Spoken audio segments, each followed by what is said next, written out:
Bermula syarat sah jemaat itu dua belah perkara ni. Syarat sah jemaat tu ada dua belah. Pertama Islam juga. Hak tadi pun Islam, hak ni pun Islam juga. Tadi syarat wajib, hak ni syarat sah kena ada Islam. Keduanya akil, yang akil, orang berakal. Orang gila tak sah sembahyang jemaat. Ni macam sembahyang biasa kok. Nampak tak? Yang ketiganya bahawa jatuh. Yang ketiga tak ada balik. Sebab apa? Balik ni nak tentukan wajib tak wajib. Kalau dia semayang, dia tak balik lagi, dia semayang, nak menentukan sah tak sah, balik boleh jadi sah. Sebab balik tak balik ni boleh sah semayang. Kalau dia semayang dengan molek cukup syarat, cukup rukun. Dan orang yang tak balik ni boleh jadi tu imam. Jangan duk susah dah. Ni orang tak balik lagi nak mayang sah depan pun marah. Dia marah mayang sah depan. Duduk belakang tu. Duduk belakang ujung tu. Kat pintu tu, kat orang nak masuk. Sedap kawan ni berlari. Go main tak semayang tu. Dia berdendang ke situ sakit tu. Budak-budak tu. Tu dia. Panggil belaka orang mana yang walaupun tak balik, dia mayit dah, mari duduk depan ni. Mayit ke. Kata mayit situ tu. Nampak tak? Mari duduk depan belaka. Biar Allah orang tua. Pandang muka orang tua tak mau mari semayang. Orang tua malah nak mari semayang saja. Budak ni, biar budak duduk depan ni. Nampak tak? Ni budak jangan hambak. Jangan hambak budak. Jangan halau budak. Budak nak duduk depan. Macam-macam hal kita ni. Lepas tu budak dia hambak ni, dia tulis dah pula. Dia ubuh tulisan dia kain tu. Sah. Kanak-kanak sah belakang kata dia. Kanak-kanak sah belakang. Sedap kawan ni. Dia tak kena tu masjid buat gitu sah belakang gitu. Dia kena buat ruang tepi gitu. Dia bubuh papan gelosor. Dia bubuh apa dia panggil main tu papan joki tu. Dia bubuh apa lagi dah buah, buah tu belakang. Budak-budak sila ke sebelah. Kena buat gitu masjid sepatutnya. Baru dia tak main, baru dia tak bising. Tak ganggu orang. Ni kanak-kanak sah kanak-kanak di belakang. Sedap dia main. Kawan nak balik ngadu Allah kata nak main wan dia main cocoh dia terik telinga lah. Cocoh punggung lah masa sujud macam-macam dah set dia belaka. Nampak tu? Set dia belaka. Sedap dia. Kera kita ambil sepuak-puak dia pak pun setepak sedap dia kau mari. Cuba rima sekor situ. Kera kita ripung puak dia tu rima sekor. Nyaklah jawab dia. Tak kata apalah. Gitu juga budak-budak. Kalau budak-budak ni tak boleh ajar main, duduk sama orang tua. Sebab tu orang Arab tak ada jumpa orang Arab, budak-budak Arab main. Sebab ayah dia bawa budak, anak kadang ada dua orang. Semayang kok. Kiri kanan dia lalu anak. Kiri kanan dia lalu. Dah main, tak aja jumpa main. Hak main dalam masjid ni budak-budak sebab kita hamba. Enggak mula budak-budak main tengok. Anak dia tu dok ti mari nak segi. Anak dia tu kena pak dia. Pak nak suruh duduk depan kan dia mungkin marah. Dia tak kuasa masjid. Serupa je hak dulu hak lain ni serupa je. Kepala sama. Nampak tak? Setengah-setengah masjid lah, bukan masjid perih ni dah masjid lain serupa je. Yang ni sekolah belaka. Kepala sekolah. Baik, ketiganya bahawa jatuh sembahyang Jumaat dan dua khutbahnya di dalam waktu zuhur, jangan waktu lain. Itu dia. Sembahyang Jumaat dan khutbah kena waktu zuhur. Keempatnya dikerjakan dia di dalam perhimpunan segala rumah-rumah negeri atau kampung atau dusun. Duduk dalam kampung, berhimpun dalam rumah, bukan tengah padang. Bukan tepi patah, bukan tepi sungai, belah-belah main sungai tidur malam. Malam Jumaat ni pakat pergi tidur sungai 40 orang, 50 orang. Nampak tu? Tak balik-balik. Setahun Jumaat kita sembahyang Jumaat sinilah puak-puak kita tak jadi. Dalam kawasan bangunan. Buat bangunan didirikan. Walaupun sementara balai raya sekalipun tak apa. Ada setengah dia buat balai raya je. Sebab apa masjid tak siap lagi. Dia buat balai raya tu, balai raya derah pada masjid buat. Nampak? Balai raya dengan main-main. Balai raya ni kita tengoklah. Nak mari ngaji tak? Kalau betul lah malam ni nak ada musyawarah lah di balai raya. Musyawarah pukul 8.30 ataupun pukul 9. Dia dah mari saja ni penuh balai raya duduk tunggu. Agenda dia Musyarat pukul 9, pukul 8.30 datang, ada bihung kata dia. Ada bihung, makan bihung dulu, minum air dulu. Oh, penuh balai raya, sejid dah. Oh tu. Peting balai raya jauh lah orang kampung ni. Nampak tu. Kena duduk dalam satu rumah dalam negeri ke kampung ke dusun ke. Ni kat pak kita ni dusun, dia panggil tanah dusun. Nampak tu. Maka tiada sah didirikan dia pada tempat yang di luar kampung. Dia luar kampung tu. Tempat tak ada orang tu dalam kebun. Nampak? Buat jemaah dalam kebun. Atau di luar kota negeri, nisbah bagi orang yang di dalam kota, iaitu pada tempat yang keluar daripada perhimpunan rumah-rumah yang ada padanya dengan sekira-kira dia nak buat masjid dalam kampung ni. Masjid luar kampung. Orang kampung ni tak wajib dah ke sembahyang jemaah. Nampak? Jauh dia buat. Bagi orang yang hendak sapir daripada mengkosarkan sembahyang. Pada tempat itu dengan sekira sah bagi orang yang musafir hendak musafir daripadanya mengkosar akan sembahyang tempat itu. Maknanya dia pergi buat tempat luar kampung. Kalau kita ni dalam kampung nak pergi musafir, tempat masjid itu tu daripada kampung kita ni boleh dah sembahyang jamuk situ, boleh dah kosar situ. Faham tak? Gini kan kita ni pergi kampung lah. Lepas pada tu Kak Peda tersak tu, Kak Minyak tu habislah kampung kita. Perih di sini apa landang. Ni apa ni orang panggil dah menerung. Nampak? Menerung. Menerung tu tak ada rumah orang. Contoh tak ada rumah orang. Kita orang menerung, orang perih ni pergi buat masjid di menerung. Len ni pun kalau tak ada masjid di perih, orang perih tak wajib pergi sembahyang jemaah di menerung. Dah tak bilang jemaah dia kali pergi pun. Tiba-tiba di Menerung tu tak ada orang, tak ada kampung, tak ada kampung. Di situ kita pergi buat sembahyang jemaah situ. Di luar kawasan. Situ tu apa? Kata dia, kalau lah orang perih dia nak pergi Kuala Lumpur, nak sembahyang jamak kosar, siapa di Menerung tu dia boleh dah sembahyang. Dia boleh dah sembahyang jamak, dia tubik sini belum pada Zuhur. Pukul 12.30. Dak bang lagi. Dia pun start kereta selur-selur pergi siapa Menerung sedang molek orang, sebentar molek Zuhur. Maka siapa Menerung tu dia nak pergi Kuala Lumpur, nak pergi jauh ni. Bukan nak pergi Aceh. Siapa Menerung tu Zuhur, lepas tu kata berhenti sembahyang lalulah kata dia. Maka berhenti situ tu boleh dah sembahyang jamak dan qasar.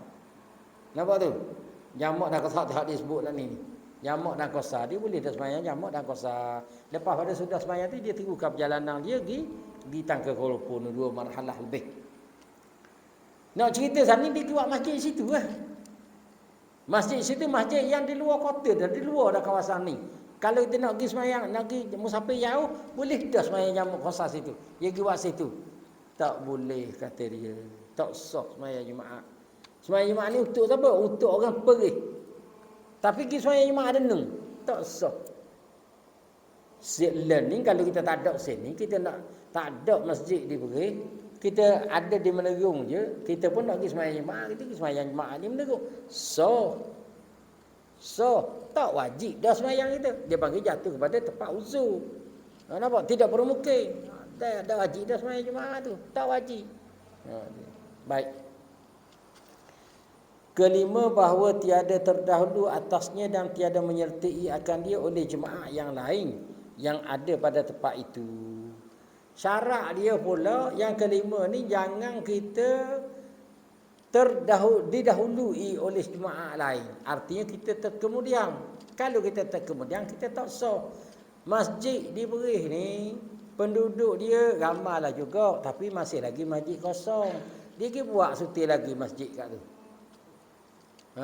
Itu dia. Sejid ada dah sini suti.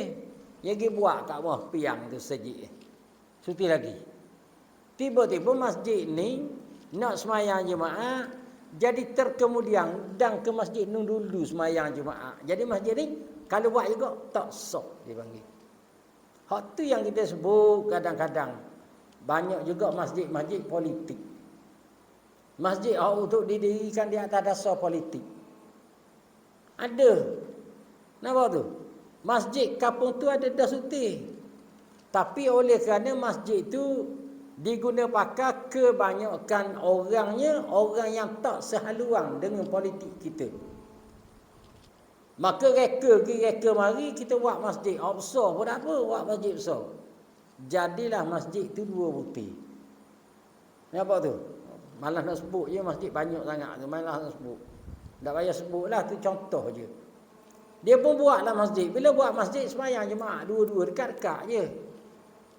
Dekat-dekat ni maknanya jalan kaki boleh. Boleh sapa. Boleh sapa jalan kaki. Dekatlah. Hak ni kalau kita ikut ni, hak masjid mana hak semayang dulu. Ada setengah ulama kata masjid mana baca khutbah dulu. Ada setengah ulama kata masjid mana yang semayang sudah dulu. Ada setengah ulama kata masjid mana yang akad takbiratul ihram tu dulu. Ikut pandailah. Asalkan masjid mana hak menjalankan ibadat jemaah tu dulu. Kalau masjid tu buat jemaah dulu, maka masjid ni dia buat jemaah juga ni, dua-dua masjid buat jemaah belakang ni tak sah. Kena sembahyang zuhur. Itu dia. Nampak tu? Banyak begitu, banyak tu masjid gitu. Hak tu yang Allah Taala sebut. Saya sebut masjid yang diasaskan di atas politik. Tapi Allah Taala sebut masjid yang diasaskan di atas dirar, dia panggil. Dia. Masjid yang diasaskan di atas dirar. Hak Allah Ta'ala sebut dalam Quran bila Nabi nak sapa ke masjid daripada Quba tu. Jadi orang masjid tu, dia buat masjid, dia utuhkan Nabi supaya Nabi rasmi masjid tu. Nabi rasmi. Dekat nak sapa di Quba. Allah Ta'ala buat turun ayat walladzina ittakhadhu masjidan dirar wa kufran wa tafriqan bainal mu'minin wa irsadan liman haraballahu wa rasul. Tu dia. Allah Ta'ala sebut, mari wahyu pada Nabi walladzina ittakhadhu masjidan dirar. Dan mereka-mereka yang mendirikan masjid di atas dasar dirar, memberi kemudaratan kepada orang Islam. Buat masjid. Zaman Nabi tu ada dah tu. Hak buat masjid. Zaman Nabi ada dah buat masjid. Tapi masjid dirar dia panggil. Bukan masjid hadar. Bukan masjid hadar ataupun hadari. Dikelola ni. Tapi nama Allah Ta'ala sebut masjid dirar. Dekat-dekatnya hadar. Lebih kurang itu, lebih kurang ni. Jangan marah ni. Dengar-dengar lah. Jangan marah ni. Dengar-dengar live apa. Jangan marah. Masjid yang dirikan di atas dasar dirar. Tapi Allah Ta'ala sebut dirar. Kita tak sebut dirar, kita sebut hadari ke apa ke macam-macam lah. Untuk apa? Untuk memerangi orang Islam. Nabi bila turun je ayat tu, Nabi faham lalu dah masjid hak nak pergi ni masjid dirar ni tak jadi ni. Nabi utus 2 orang sahabat. Mugi dulu masjid Bako. Nabi nak pergi siapa? Nabi siapa? Sebab janji, Nabi nak janji nak pergi. Nabi pergi, dia naknya bila siapa je masjid tu tak ada. Sahabat pergi Bako masjid tu. Bako tu, Bako musnahkan masjid. Bila Nabi pergi nak rasmi masjid tu, masjid tak ada. Nampak? Allah Ta'ala tu. Siapa dia buat? Puak-puak munafikin. Hak yang pakai payuh, pakai baju Melayu macam kita, pakai kain pelekak, mulai-mulai ada. Nampak tu? Hak buat masjid tu. Kalau kita jatuh ke orang Melayu bunyi begitulah, jatuh ke orang Arab ni pakai serban cara Arab lah, pakai jubah cara Arab lah, tapi begitulah dia. Semayang belakang Nabi, tapi didirikan masjid, niat dia untuk nak memusnahkan orang Islam, untuk nak jadi pecah belah, tafriqan bainal mu'minin. Nak pecah belahkan di antara Islam. Mu masjid ni, aku masjid ni. Apa dah? Mu masjid ni, aku masjid ni. Jadi belah habis. Sebab tu kalau kita buat masjid, jaga-jaga. Orang buat masjid. Tujuan apa buat masjid? Tujuan apa mu nak buat masjid? Wa masjidun ussisa 'ala taqwa atawa walladzina ittakhadhu masjidan dirar. Mereka mendirikan masjid atas dirar ataupun ayat yang Allah Taala sebut selepas tu wa masjidun ussisa 'ala taqwa. Masjid yang diasaskan di atas takwa. Nak mana? Kita buat masjid kena ingat baik. Nak atas benda. Masjid nak buat ibadat ke, nak buat beramal ke di masjid, nak untuk takwa kepada Allah Ta'ala ke masjid, ataupun untuk nak berpuak-puak di atas masjid. Bila berpuak-puak, itulah yang saya sebut semua. Kadang-kadang melambangkan kepada puak kita di atas masjid. Pastikan warna-warna hak kita nak. Pastikan lambang-lambang hak kita nak. Pastikan orang yang memegang masjid, orang-orang yang memegang masjid itu orang-orang yang hak kita nak. Itu masjid yang diasaskan di atas dirar, bukan diasaskan di atas takwa.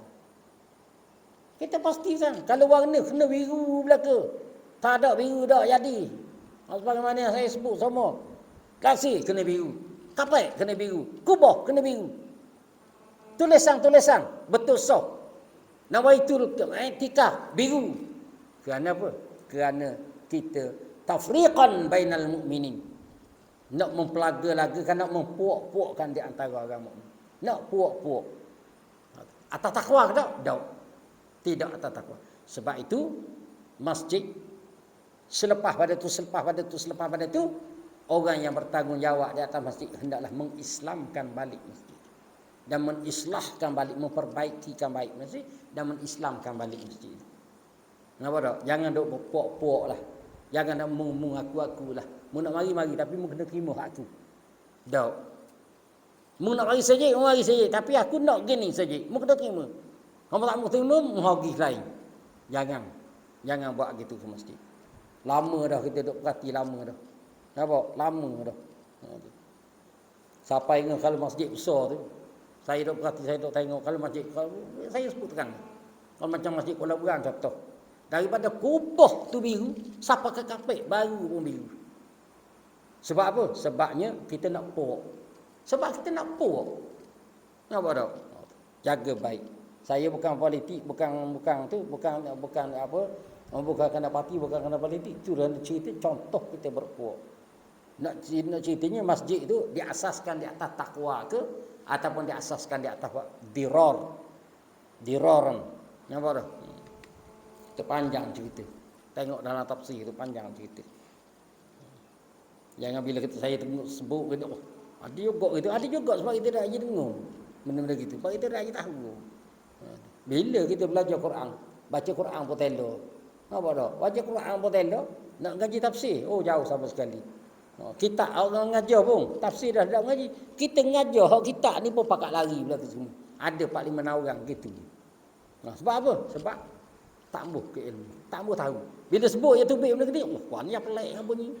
Wah ni apa pelik apa ni? Itu benda. Baik. Yang lain pada tempat itu, inilah yang jika didirikan dia pada tempat yang tiada harus berbilang-bilang jemaat sekali-kali, seperti kampung yang kecil yang tiada musyaqqah atas sekalian ahlinya. Hak ni kalau kita dirikan masjid, dak ramai mana orang pun, masjid ni dak penuh lagi, kita buat dah suti masjid lain. Kenapa? Lain kalau negeri Arab, dia buat 2 uti masjid, 4 uti masjid pun satu tempat penuh. Tak boleh nak sembahyang bawah tu. Bawah tu macam pak kita ni ada nak sembahyang. Tahik lembu saja. Dia tahik kuda, tahik imam, kita tahik lembu. Atas masjid pun naik lembu, keliling masjid pun turun kereta, kita parking kereta tu cari tahik lembu tak ada dah. Turun tu ke pelepek kena tahik lembu juga pijau. Kena juga tahik lembu. Tak apalah kena kita ni, tapi kena kepada keseluruhan orang awam muslimin itu haram dan berdosa besar. Tuang lembu kena minta maaf dengan orang masjid. Bela lembu ngata rawa tepi masjid. Minta maaf. Takut ada orang alam jemaah ni begitu juga. Minta maaf. Saya rakyat terang, saya tidak ra'i kepada siapa-siapa. Kalau kenalah. Tidak. Orang masjid kalau bela lembu lagi 2 kali haram. Dia tahu dah. Orang mengajar dah rakyat, dia buat juga. Dah buat sekali, patut tahu pula sekali. 2 kali haram. Nampak tu? Jaga baik. Esok, siapa dia ada lembu tak? Tambah molek. Cari molek. Yang ada lepas mengata rawa. Lepas jalan tu, sampai nak lalu tak boleh. Tak boleh nak lalu, tak boleh nak mengelak. Mengelak kau ni kena kau ni. Mengelak kau ni kena kau ni. Kena saya, mungkin tak supah pun. Kalau supah sikit-sikit begitu je. Kena orang lain supah. Nak ayat kita baik orang lima. baik kita ni. Tapi dalam hati jangan main. Bimbang takut hak dalam hati tu hak Allah Taala ambil kira. Oh, lembu siapa dak reti basir ngak ni. Supaya dak reti basir bukan supaya menatang babi, gila babi. Dak. Tapi dak reti basir, lembu siapa dak reti basir. Tuang macam lembu juga pakai 5 kita bimbang hak tu. Tak tu baik dalam hati hak tu. Tuang ni macam lembu juga. Sudah. Jawab dia tuang nak mati mana? Tahu nak mati mana macam lembu? Lembu nak mati mana? Tak tahu. Lebah. Lembu nak mati biasa ni kena tambak kaki, tambak tangan dia. Biasa lembu nak mati kena tok pisah tekau. Dah ini, hak biasa. Kita aja tengok lembu nak mati. Lagi dah tengok. Ayah dia weh. Gajah. Weh aja tengok lembu nak mati. Lagu mana kaki tangan habis kena ikat. Tekok kena berpisah kau pergi. Bimbang tu. Bimbang tu. Kalau kata Allah, tuang ni macam lembu juga. Nak mati lagi. Bimbang takut nak mati tak boleh nak mengucap. Ada lembu boleh mengucap nak mati? Lembu boleh mengucap ni mati? Dah. Ke gajah aja mengucap? Mi tak tahu tu. La ilaha illallah lembu. Wah. Takut tuang dia mati gitu juga. Apa tu? Tuang dia mati gitu juga. Mati dalam rok, mati belanggar kereta. Lembu kan? Mati dalam rok pun ada kena racun. Dia. Mati langgar kereta pun ada. Hak kita wayak ni hak biasa kita tengok ya, lembu mati. Hak tengok. Hak kita tengok lembu hak langgar kereta dia mati tu lepas dia mati dah kita tengok bakar dah. Hak nak mati tu. Tak bisa tekuk. Takut tuang dia kena gitu juga. Allah. Jaga baik tuan-tuan lembu. Mari pak perasaan, lembu siapa ni? Tuang ni macam lembu juga ni pasangan ni. Jaga. Takut jadi sungguh tuang tu macam lembu. Bukan debah dah. Bukan jalan ngakak kaki pak dah. Bimbang nak mati tu. Jaga deh. Royak dah ke orang kampung saya kata begitu. Tu. Royak orang kampung ni saya kata begitu. Orang lain takut nak kata tak apa, saya bukan berani kan. Tapi tak takut. Saya tak berani nak kata tapi tak takut. Ya, orang ni marah kerja dia, royak kerja kita. Hang tu. Saya tak kata nak marah ikut nama nak marah dak. Marah kerja dia, royak kerja kita. Berani dak tapi tak takut. Beri pun satu tempat, maka memperbuat mereka itu beberapa tempat mendirikan jemaah padanya dengan tiada kerana satu hajat yang mengharuskan bagi berbilang-bilang jemaah. Kalau dia buat banyak masjid untuk nak mengharuskan jemaah, dibolehkan dalam mazhab kita Syafi'i. Nak bahas panjang ni.